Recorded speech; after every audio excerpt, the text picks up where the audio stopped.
দেখো এতগুলো জল ভর্তি করে কতটা জল হয়ে গেল, এই জল যদি ফেলে দিত তাহলে আমরা খেতে পারতাম।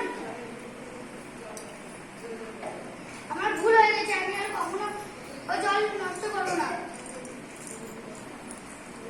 আমরা প্রতিজ্ঞা করছি যে আমরা জল নষ্ট করবো না।